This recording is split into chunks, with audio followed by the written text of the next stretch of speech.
şahid oldum Allah. Böylüklə bağlı əfsanələr yaradılır. Mən eyni səviyyədə bir yeri gəlmişkən epizod verirəm 25-ci ilə. Bax, Prezident Amadakıda işləyir. Ramiz Mehdiyev Yusuf, aparatın rəhbəri kimi icras keçirdi. Sizə mətbuat xidmətində. Orada Loğman Rəşid idi, jurnalist idi. Ramiz Mehdiyev bunu işdən qovdu. Nümayişkarana. Dedi ki, çıx rədd ol, buradan sən bugündən işdən azadsan. Bu da qayıtdı, bütün aparatın işçilərin yanında. Ramiz Mehdiyev dedi, sən haram edirsən, sən kimsən, sən mənim işdən çıxardasan. Kim dedi bunu?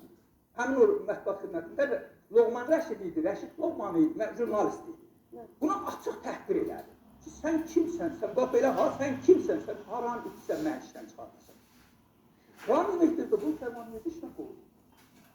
Bir həftədən sonra onu qaytartdılar işə. Ramiz Mehdiyev gəldi şəxsən mənim üstümə, az qaldı ağlıya ki, adamı bu qədər təhqir eləmək olmaz, bu qədər aşağılamaq olmaz. Mənə gəl bir dənə jurnalisti burada çıxartmaq səlahiyyətim yoxdursa, mən burada niyə oturmuşam?